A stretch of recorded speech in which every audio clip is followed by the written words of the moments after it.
Hello everybody and welcome back to another Legends of Tomorrow episode review. This review is for episode 5, Failsafe. Before we even get started, again, as always, I like to discuss episodes with as little spoilers as possible in the beginning, and then towards the end, I start talking spoilers. I will warn you guys when I start talking spoilers, so if you didn't see this episode yet and you just want a broad view of the episode and my thoughts on how the series is going, you get that in the beginning, and then you can come back later and see my thoughts on the episode in depth. Now, really quickly, before we even get into this episode, one thing I noticed Legends of Tomorrow is doing that I really, really like, and I didn't think I'd like it because I didn't like it for the first 2 episodes, and I was kind of glad that the second episode started off, as a new episode.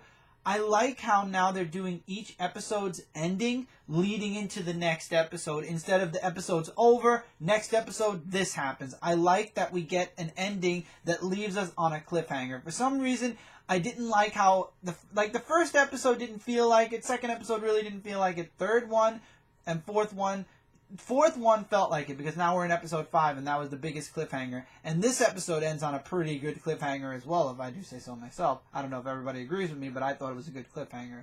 But I really like how instead of every episode being its own thing, for some reason with Legends of Tomorrow, it works that it's a constant, okay, to be continued, to be continued, to be continued, to be continued.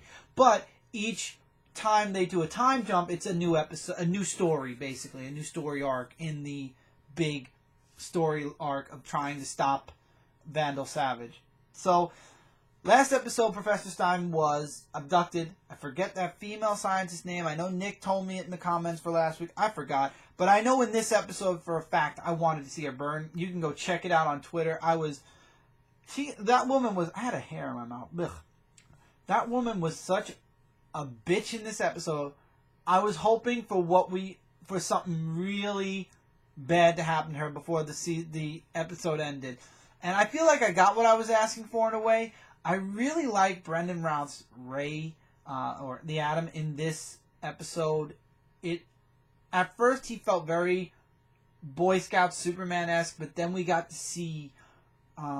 he takes the bullet for Heatwave. I won't say why. And I find it funny that in this episode he called Heatwave Pyro, and I accidentally called Heatwave Pyro in my first episode review, which was hilarious. That happened for some reason.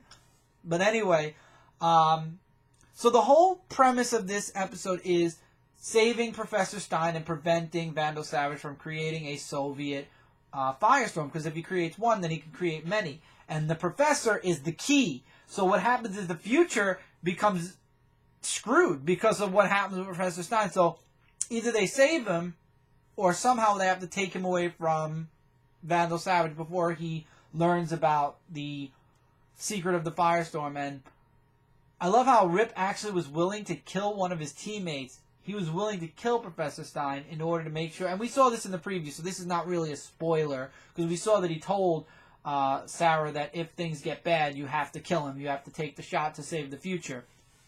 And I like how Captain Cold kind of fought against that. And in the end, though, I think that the scientist, like I said, got what she deserved. I like the character development.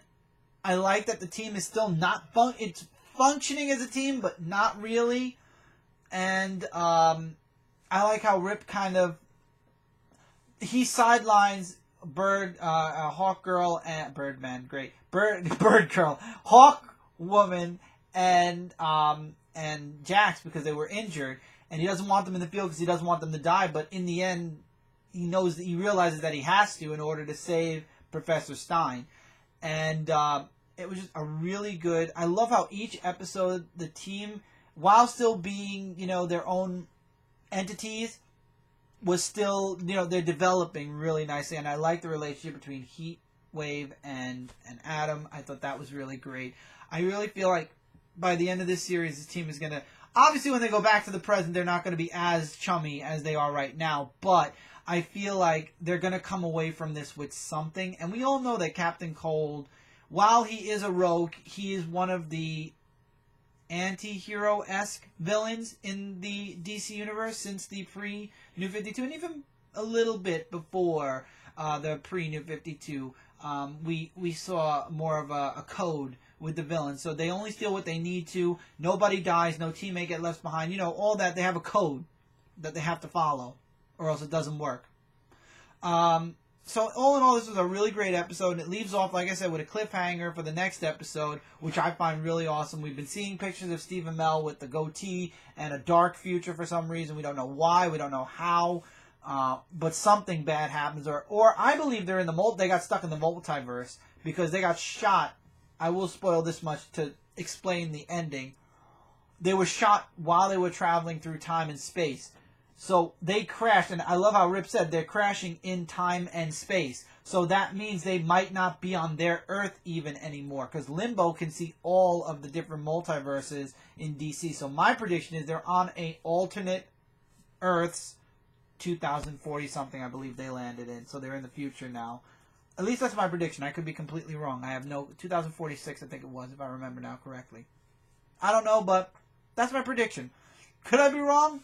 Most likely. All in all, though, this was a great episode. I'm really pumped to see where the series goes.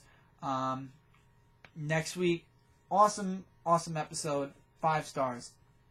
Spoilers from here on out. So, guys, if you don't want to hear spoilers, leave the video, come back, put it in your watch later pile, and you can come back and you can see my thoughts on the episode in depth, and then we can see if we agree, and you can leave a comment about it then. So the episode is Professor Stein, Ray, and Heatwave are trapped in I forget what they called it, but it's a super lockup prison. And it's up to Rip and his team to find a way in.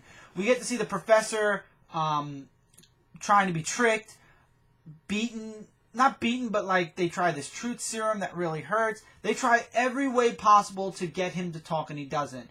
While we get a little bit of Ray and Heatwave, where Ray's trying to help this old man in a prison, and Ray gets beaten up really badly, and Heatwave doesn't help him at all. And then when he gets thrown back in the cell all beaten up, he's like, "Thanks for the help." And he's like, "Look, you deserved what you got." And honestly, he did, because he was dumb enough to kind of involve himself, but at the same time, Heatwave could have helped him. And Rip is kind of pulling his hair out because he doesn't know how to get them out, and he knows that the future will be destroyed earlier if he doesn't save Professor Stein. He comes up with a plan after meeting with an underground Russian mafia guy who helps him get into the facility, but that's all. Like, that's where it stops. And basically, Rip promises him that he'll get Vandal Savage out of Soviet Russia if he can do this, or at least prevent Vandal Savage from making more damage with the Soviet Union. And they break in. Of course, Sarah has her alternate orders if they can't extract Professor Stein to shoot him. Finally, they decide they can't hurt Professor Stein. They decide to start torturing Heatwave and Ray. And I love how Heatwave was about to get his ass beat with a hammer. It was a torturing hammer. And Ray actually kind of provoked the torturer Russian, and instead of Heatwave getting beaten to a pulp with the hammer, he was. And that was wow, honestly. And Heatwave's like, "Why would you do that? Why would you take the blows from me?" He's like, "That's just what I do for people that are on my team." He's like, "Don't you have..." I remember in the early part of the episode, he's like, "Don't you have any goals in life?" He's like, "Don't you want to do anything before you die?" And he's like, "Have the best score." And he's like, "Well, I think our definition of score is different, but it's basically the same, except it's in different meaning to score." And I think after this, Heatwave really gained a huge respect for Ray. And when Captain Cold, who goes in with Sarah, and they're supposed to save the Professor, Captain Cold decides, "No, screw you, I'm going to go save my partner, and forget the Professor, I'll be there when I'm there." And he goes to save his friend, and Heatwave's like, "I'm not leaving Ray behind." And I love how he's kind of like, "Dude, we've always been me and you.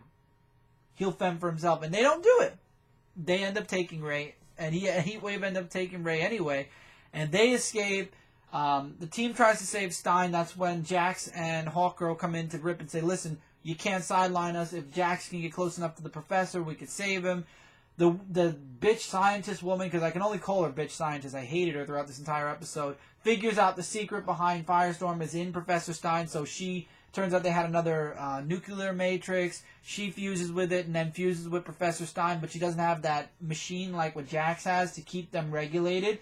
So she has Professor Stein trapped in her body now, and she doesn't want to let him go because now she's the ultimate Firestorm. But in comes Jack to try to save the professor. And I thought this scene was awesome because it really brought the whole problem from last episode full circle. And Jack's like, look, I know you're trying to protect me. I know you don't want the same thing to happen like what happened to Ronnie, but we need each other. You need to fight. I know you're a heart, you know. And he actually is able to get through the professor, separate him and the bitch scientist woman. And the bitch scientist woman, because she didn't listen to Professor Stein, ends up going nuclear and exploding, which I thought was perfect for this bitch. I wanted it. I was saying it from the beginning of the episode. This woman has to die in a fire storm. And I think that that was a perfect ending to this bitch scientist woman. And we get to see Vandal Savage a little bit. He threatens the professor in the beginning. He threatens to beat up the professor's friends towards the end. We get a nice Shayera moment with Vandal Savage, and then Rip shows up and threatens Vandal Savage, saying, "I'm going to stop you, and I'm going to find a way to stop you," and that's just it. And he gets his watch back because Vandal Savage apparently stole his watch in the last 2 episodes ago. I didn't know that, but okay. And he actually blows Vandal Savage up, which I also thought was really funny. But in the end, they end up escaping. They celebrate, and then this is what leads into the next episode. Kronos attacks while they're traveling through time and space, and they end up getting hit. Even though they stop Kronos from attacking them, they get hit, and they end up crash landing, as Rip said, through time and space. So now they're in Earth 2046, but what Earth? I don't think it's the future. Could it be the future? It might be. I'm not 100% sure. But it looks like it's an alternate Earth. I could be wrong, and I'm sure that this next part of the story will be 2 parts again. So it'll be next week and the week after. But we get to see Green Arrow, but it's not the Green Arrow we all know and some of us love from the Arrow series. So it's going to be interesting to see where the next episode goes. But they're trapped right now because Gideon and Wave Rider are... Well, Gideon's not, but Wave Rider is definitely out for the count right now. And I really liked this episode. There were really great moments. There's great development with Heatwave. There was great developments with Ray. There was great developments with Jax and the Professor. It's like, as the episodes move on, we get to see really great character development. And even Captain Cold with Sarah, and Rip being happy that Sarah's human side stopped her from assassinating, because she had a shot at Professor Stein and she chose not to do it in the end, which was a huge character development moment for Sarah, because she was brought back by the Lazarus Pit, and that thing has a real strong hold on people. It drives some people insane. So she held her own, and she was able to stick to her human side instead of her assassin side. And I thought that was really... I thought this was a really great episode. There was a lot of really great development for most characters. I hate Vandal Savage. I can't wait for him to be taken out in this series, and I can't wait for Savage Dawn in the Superman comics to finish and see him fail there too. As a matter of fact, if this is episode 5, we have... Let's see, it's going to 12, 6, 7, 8, 9, 10, 11, 12. We have 7 more episodes, which is 7 more weeks. I believe this season will be ending unless they take a break, which I hope they don't, but they might, but I don't think they will, because all the series end in June, and 7 weeks will take us pretty close to June. We're going to be seeing Vandal Savage crash and burn at the exact same time in both the comics and the TV show, or the comics first and then the TV show right after. So I'm looking forward to it. I'm really enjoying Legends of Tomorrow. I'm really happy I caught it from episode 1. And while at the same time it is a pain in the butt to make sure that I'm available every Thursday, 8 o'clock on the dot, or else I have to wait till the next day to catch it on Hulu. Other than that, I'm really happy that I've been keeping up with Legends of Tomorrow, another one of my favorite TV shows. I really have to catch up with Flash. Hopefully maybe next year we'll talk Flash. But till then, guys, that's it for this review. Feel free to comment below your thoughts about Episode 5. Links are in the description below, connected to a bunch of really awesome sites, as well as stuff right here on Dark Avenger C86. And until next time, take care, keep reading, keep collecting, and I will see you guys in the next video.